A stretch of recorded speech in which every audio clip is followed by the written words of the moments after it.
naging mainit nga sa pinag-kontrobersyang ito sa mundo ng social media at pati na rin sa buong bansa.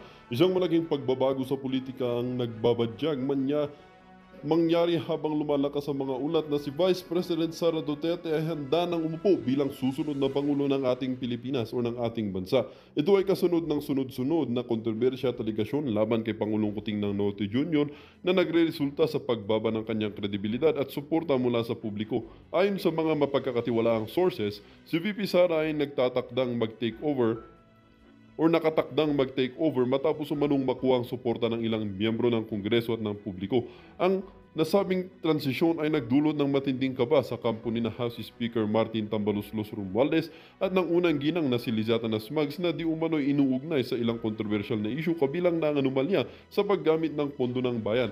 Sarap ng sitwasyon, nananatiling tahimik si Pangulong Kuting habang ang kanyang mga taga-suporta ay patuloy na gumagawa ng hakbang upang depensahan ang kanyang administrasyon. Sa kabilang banda, si VP Sara ay nananatiling determinado na ipapatupad ang mga reforma na kanyang ipinangako kabilang na paglilinis sa hanay ng gobyerno at pagbibigay prioridad sa kapakanan ng mamamayan.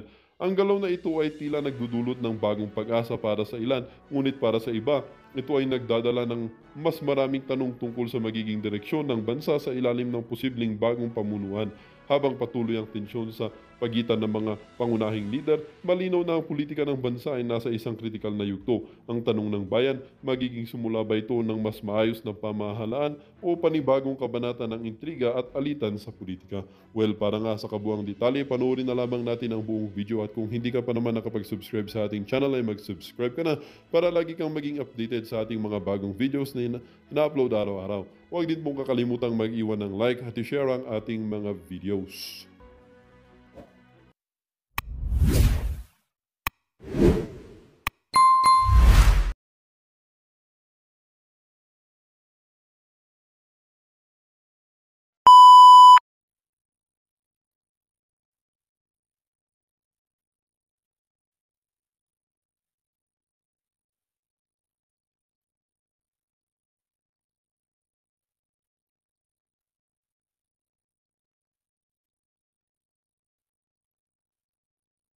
At inaayos din natin, Maharlika, yung ating live link no, doon sa mga pagtitipon ngayon sa EDSA.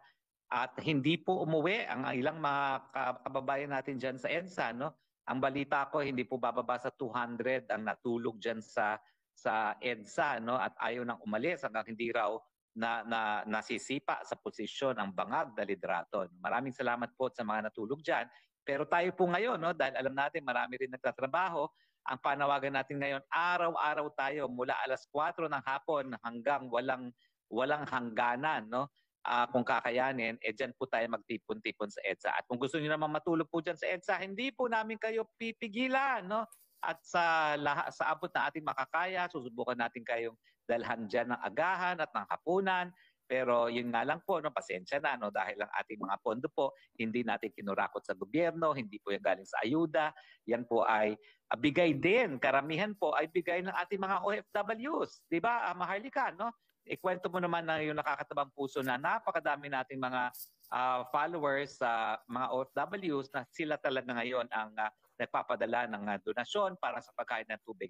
Lahat po ng pagkain at tubig na isisilbi dyan sa EDSA, galing po yan sa OFW. Maharlika, anong balita sa iyo tungkol dyan sa mga OFW sa nagbibigay? Yes, actually mga kababayan, paki-check lang kung nag-i-echo ba ako sa aking Hindi naman. Okay Hindi ka ako. namin nakikita. Sa StreamYard, okay. Hindi niyo ako nakikita. Teka, wait a minute. Oh yeah, yung alindog ang importante. Teka lang, Okay.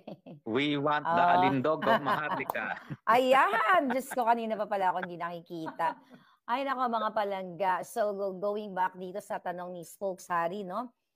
Yes, actually, bago itong nalaman natin na mayroong mga pagtitipon, ang dami na po talagang nagsasabi sa akin ng mga OFW, mga viewers natin from all over the world, Maharlika, willing kaming tumulong. Simulan nyo lang itong mga ganitong klaseng pagtitipon. Wakasan na natin itong mga bangag na to. Kaya naman po sila Maui, ang ating ibang mga kapwa-vlogger, sila JM, nag-usap-usap kami na sabi ko sa kanila na yung mga OFW natin, willing talagang tumulong ng tubig, pagkain, as long as may mga tao na willing din na wag matakot at ilabas yung kanilang sentimiento laban dito sa bangag na administrasyon na ito. Actually, ito talagang ano tawag dito, talagang candid yung mga tao dahil right after, kung mapapansin ninyo mga kababayan, ang Pangulong Duterte nagsalita at kinonsensya or pinalalahanan ng ating mga bruskong mga military. Shoutout sa inyo palangga dyan. Dahil kung hindi kayo manindigan, tutuliin ko kayong lahat. But anyway, mga kababayan, sinabi ni Pangulong Duterte, no, na sinabi niya na papayag ba kayo na hanggang 2028 ang magkaroon kayo ng ganitong klaseng presidente na bangag? So like the next day, ay yung mga kababayan natin nagkaroon ng pagtipon-tipon. Kaya nga, madaling araw yun na nagsabi sa akin yung mga, nagtitext sa akin, Miss Marlica, pupunta kami sa EDSA, ganyan. Kaya naman, nag-live ako, spokes. Kinontak ko sila, Mawi, ako, baka ito na nga yung panawagan ni Pangulong Duterte, sinagot na ng taong bayan. Sabi ko, sige, kung anong may tutulong ko, coming from our kababayan, let's do it. So yun po ang istorya niyan. Yung sinasabi nilang bayaran, mga kababayan, gawain kasi nila yan. Kaya binibintang sa atin. Gawain yan ng mga bangag. Binabayaran yung mga tiwaling mga general, binabayaran yung mga tiwaling mga nasa gobyerno na supposedly ay nagvo-voice out, ipinagtatanggol ang ating mamamayang Pilipino, ipinagtatanggol ang ating flag laban sa mga bangag. Pero dahil sila ay nasusuhulan, sila ay nababayaran, kaya naman ipinagtatanggol nila si Marcos Jr. Sila po ang tunay na bayaran. Kaya hindi po totoo yung mga sinasabi nila ngayon dyan na paninira.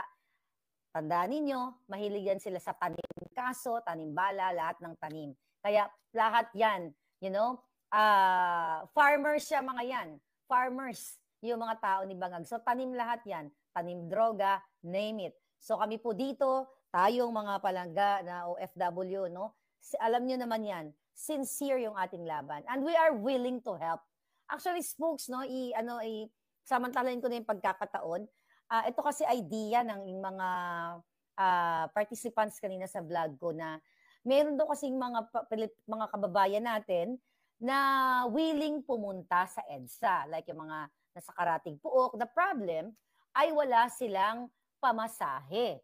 So kaya nga nagkaroon ako ng idea na isi-share dito sa inyo na what if na ngayon, hindi pa natin alam ang update sa EDSA, na magkaroon tayo ng parang isang maliit na table doon na mag-assign tayo ng volunteer na kumbaga magpapadala yung mga OFW, yung ating mga kababayan ng donation para sa pamasahe nila. So maglagay tayo ng isang table, let's say Grab or Angkas. Kahit wala silang pamasahe, magbubook sila ng Grab or Angkas, then doon na babayaran sa EDSA. 'Di ba? Tama ba 'yun? Okay lang ba 'yun? Spokes, wala tayong legal problems doon dahil contribution naman 'yun ng OFW na they're willing to support doon sa mga kawawa nating kababayan na gusto nilang mag-voice out pero wala silang pamasahe. Well, wala naman, no? Unang-una, wala naman tayo ninakaw ng pera dyan, no? Correct. Hindi naman nakaw sa perang gobyerno yan, no? Kung yan ay pamasahe na ibibigay natin sa walang pamasahe, pambayad lamang sa angkas para makarating dyan sa EDSA, basta hindi po natin ninakaw yan, wala po tayong pananagutan dyan, no? At hindi naman tayo makapagbibigay ng pera para umaten ng rally, yung pamasahe man lang sa angkas, mabayaran natin, no? Sa tingin ko, wala namang pananagutan dyan. Although, ang nakapagtataka nga itong spokesperson ng PNP, talagang sa kanyang press conference ay linabas niya na nagbabayad daw tayo para mag-attend ng tao ng pera. Ma'am, ang pera po nakitambaluslos, wala po sa amin. Correct. Kung ano man na ngayon po ng rekomendasyon ni Maharlika, yung mga pondong nakakalap niya sa mga OFW, po pwede pong gamitin pambayad ng pamasahe sa angkas. So yan lang po siguro ang matutulong na galing po yan sa mga OFW. Sa pawis at hirap po yan ng mga OFWs namin, no? Pero wala pong binabayaran para pumunta sa EDSA. Yan po lahat ay voluntaryo. At sa mga darating na araw, wala nga pong uwian na. Wala nang gusto umuwi. Talagang sila po talaga ay nananatili na dyan. Yes, kasi alam mo, spokes, mga palangga na nasa Zoom ngayon at sa mga nanonood sa akin, ang dami po talagang gustong pumunta. Ang problema nila talaga, pamasahe. At yun na nga, kung totoo yang mga binibintang grupo naman ni Satanas yan eh. Actually, ulit-ulitin ko po, itong mga ito gawain nila kaya binibintang sa atin. Saan naman tayo kukuha ng pera na pinabanggit nila na magbabayad? Nasa kanila lahat ng pera ng bayan. So yan yung katotohanan. Pilit nilang sinisira itong movement na ito, itong peaceful movement na sinimula ng mga ordinaryong tao. Kaya kung makikita niyo mga kababayan, nung dumating ba, nag-start ba itong event na ito? Nagkaroon ba ito ng talagang granding paghahanda na may mga stage, may mga celebrity, or may mga mikropono? Wala nga mikropono yung mga, hirap na hirap nga ako mag-present sa inyo ng live feed. Dahil hindi ito talagang pinagandaan ng may budget. Kumbaga, budget ng mga participants mula sa kanilang mga sarili-sariling bulsa. Well, thankful tayo and grateful tayo sa mga nag-donate. Diba? Dahil nakita nyo naman, bumaha yung mga pagkain, tubig, at talagang nakakataba ng puso na yung panawagan natin dito sa social media, dinidinig ng ating mga kababayan. Kaya ito pong atin lahat, na peaceful movement para ipaharinig sa buong mundo na ayaw na natin magkaroon ng isang bangag na presidente, ay sama-samang effort ng ating mga kababayan na pagod na sa taas ng presyo ng mga bilihin sa Pilipinas. Ma-share ko lang sa inyo mga kababayan. Kanina sa ating vlog, meron doon isang participant na nagkukwento, I think si CJ yun, na CJ na siya, may galing sa BPO community at This meeting is being recorded. May siya ngayon, may health problem. Sinabi niya sa akin, Miss Marlica, ang hirap ng buhay sa Pilipinas. Dahil yung isang perasong kamatis is 20 pesos. May mga taga-Pilipinas ba dito? Makukumpirma nyo ba na ang isang kamatis ay 20 pesos? Imagine nyo, ang pinangako ni Bangag, ang bigas ang magti-20 pesos. Pero yung pala, yung isang maliit na kamatis, base po ito sa ating kababayan mula dyan sa Pilipinas, na isang maliit is 20 pesos. So kaya, nagsasama-sama tayo dito. Pagod na ang taong bayan sa kabangagan ng gobyernong ito. Yeah. So, maraming salamat, Marlica. Yes. Tama nga po na ang dami-dami ramdam na po ng ating mga kababayan itong mga pangyayari po talaga. May tanong po dito, Attorney Harry Roque, Marlica, baka pwede nyo sagutin. From legal po ito, FPRD support. Attorney Roque, regarding po sa mga sinampang kaso ng PNP kay VP Sara sa kasong direct assault, disobedience to authority, and grave coercion, ano po ang masasabi niyo po? Well, lahat po yan, sandali lang po at nag-unmute. Sandali, ayaw mag-unmute. Naririnig Sandali, na po kayo. Naririnig ka na.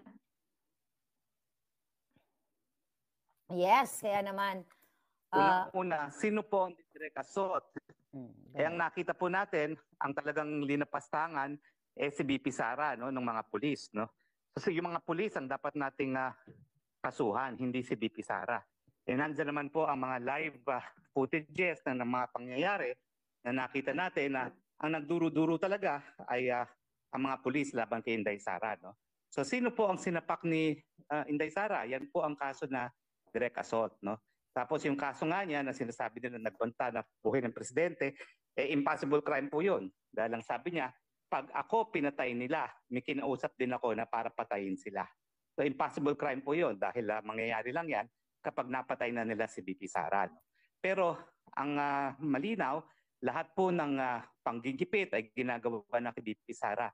Hindi lang po sedition, hindi lang grave threats, hindi lang direct assault, hindi lang impeachment, hindi lang supposedly malversation of confidential fund ang binabato nila kay Sara, pati na nga yung buhay niya binabantaan, kaya nga siya nagsalita na pag ako napatay nagbili na rin ako na patayin sila, so lahat po yan kabahagi ng panunupil kay Inday Sara dahil alam nila na talagang kung magkakaroon ng eleksyon ngayon, Inday Sara pa rin po ang mananalo at walang kapanapanalo si Tambaluslos. At syempre, napipikot si Tambaluslos na maski matanggal niya si Inday Sara, hindi pa rin siya ang magiging presidente. Kaya nga po tayo nananawagan na dito sa EDSA dahil kinakailangan ang taong bayan ng maghusga, no? At hindi naman po pwede na ang administrasyon lang ang magsasabi na ang Inday Sara ang lumalabag sa batas. Tayo naman po ay nagtitipon-tipon sa EDSA, nagtitipon-tipon dito sa internet para iparating ang mensahe na ayaw na ng tao sa mga bangag at panahon na para magkaroon ng responsableng gobyerno. That's true. Yes, Okay. totoo yan, mga kababayan, ano. Yung binibintang nila kay Inday Sara, yung bagong kaso na kanilang binabatol at nagreklamo yung Quezon City Police District Acting District Director, yung Medical and Dental Chief. Okay, yung si Colonel Van ba yun? Anyway, pinagbintangan si Inday Sara, no, na inassault daw siya. Spokes. Nakita nyo naman siguro yung video na ang katotohanan, mga kababayan, wala namang naganap na assault. Papakita ko ito nasa cellphone ko, ano. Ito po, Ito ang tunay na nangyari dito, I hope, wait. Kung meron kayong video dyan, baka pwede nyo ipakita. Wait a minute. Ito. Nakikita nyo po ba yan? Ayan. Nakikita nyo ba?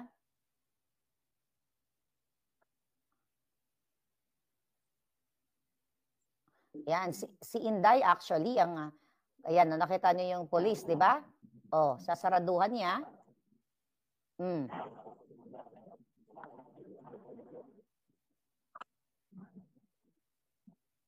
Yes. Nakita niyo na ang police actually, ang gustong manakit kay Inday.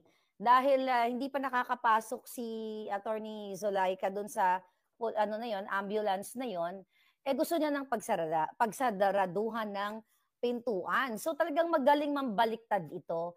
At meron pa actually na isang video na ipinakita dito, sinento sa atin, ng mga nandoon mismo sa event.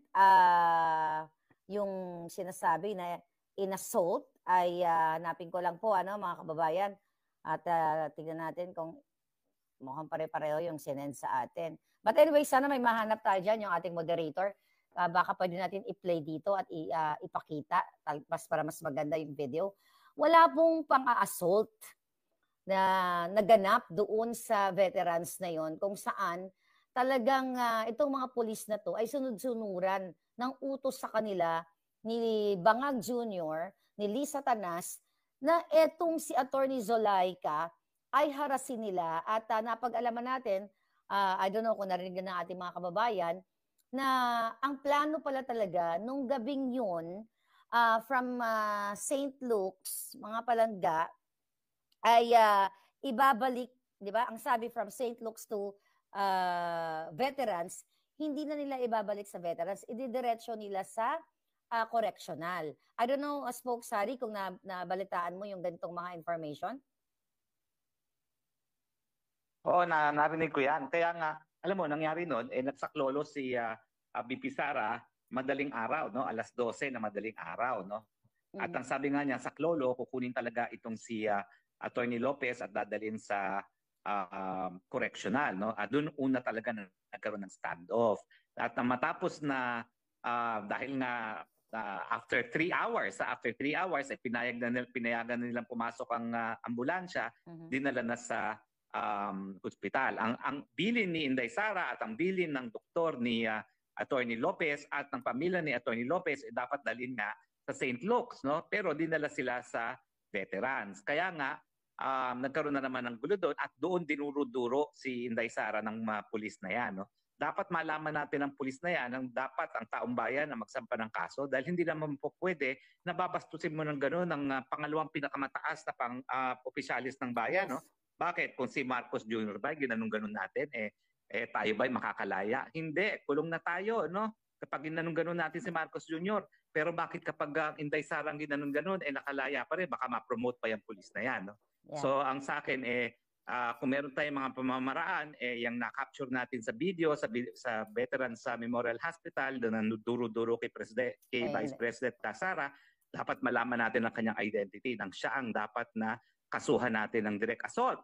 Dahil ang Vice President ang pangalawang pinakamataas na opisyalis ng bayan at siya ay po pwede maging biktima ng direct assault.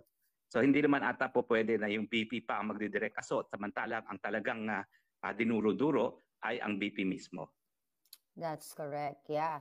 So, yun, kung may mga gustong magtanong o may mga concern ang ating mga palangga, ang ating mga participants dito sa Zoom, welcome po kayo. Hello po. Sige po. Ito po, magtatawag po tayo ng ating mga kababayan na gusto pong magsalita. Ang nakikita ko po dito sa ating screen, pwede po nating tawagin si Miss Queenie Eliza Cortez. Miss Queenie Eliza Cortez.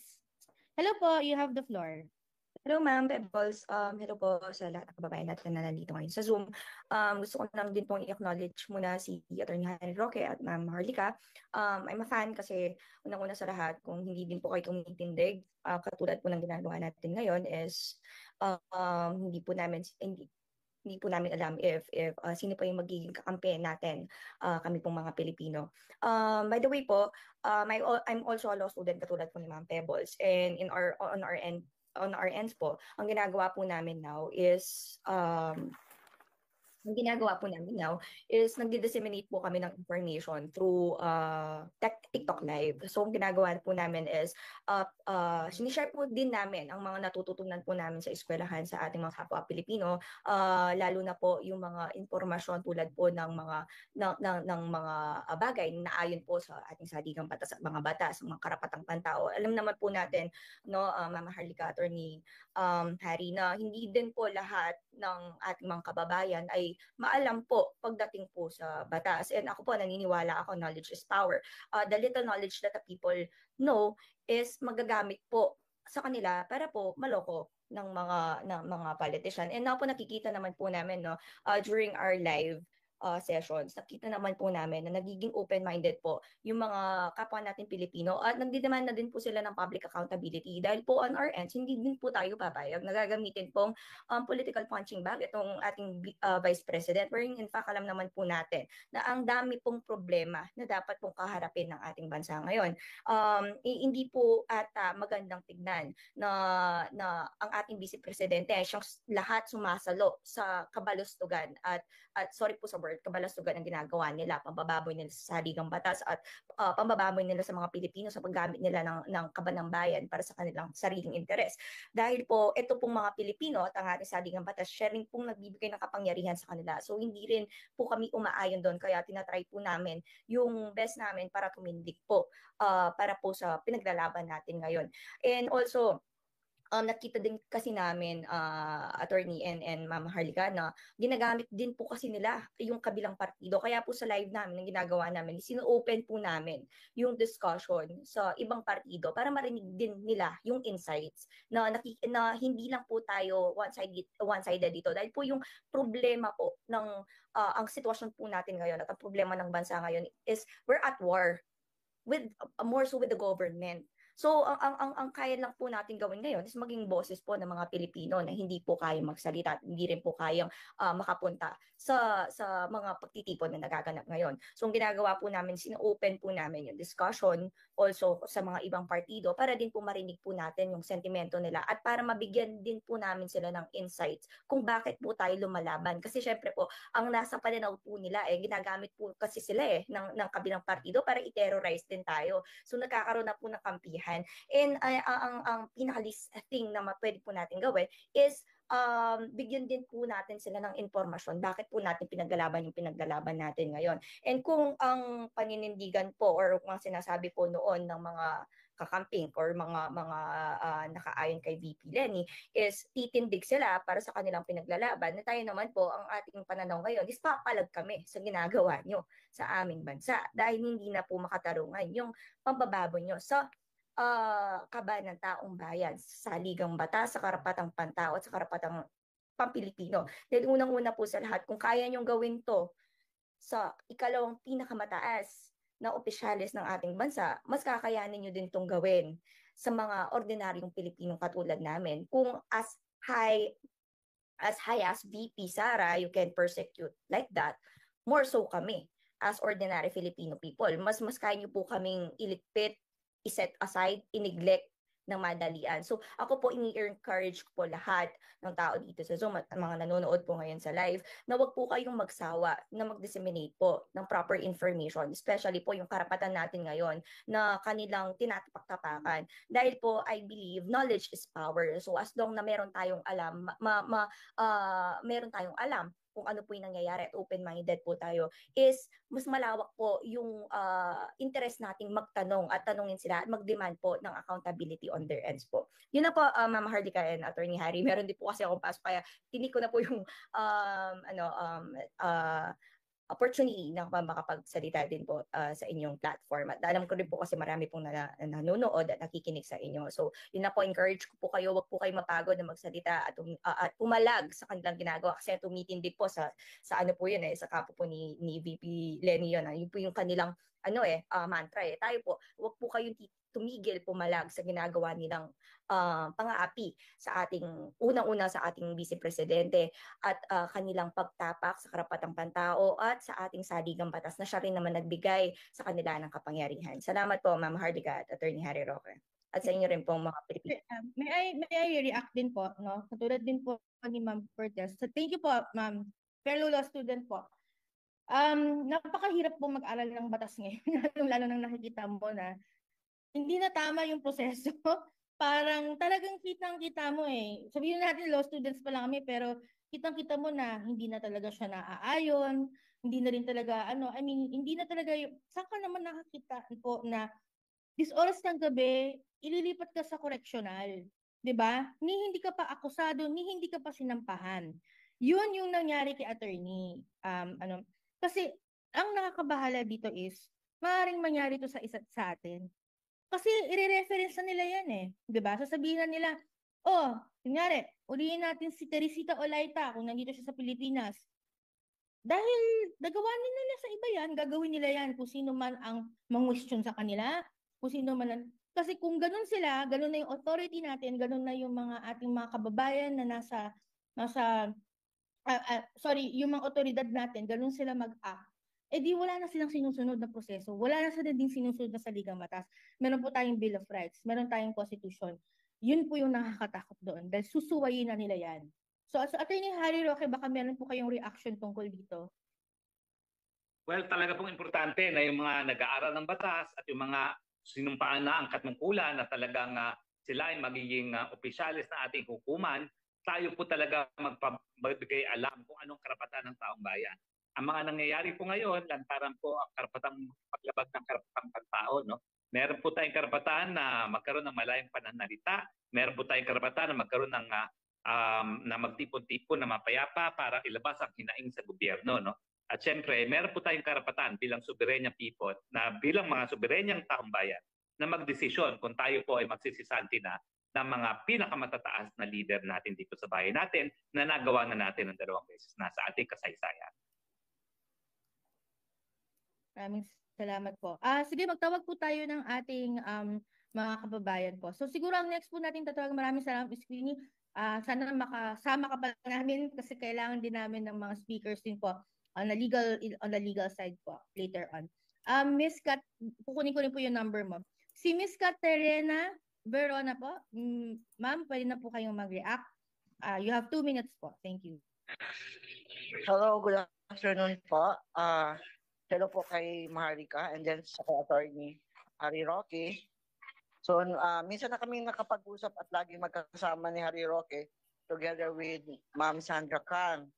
So, nagulat ako dahil doon sa ating huling nakaraan na nakasali ako sa ating Zoom meeting ay nag-viral yung sa social media na ginamit ni SAS, no?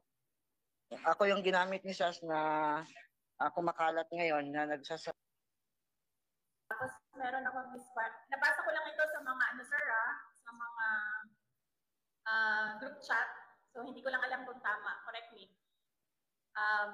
Tapos isang misfirement case sa pagtatapon ng bangkay. Tapos isang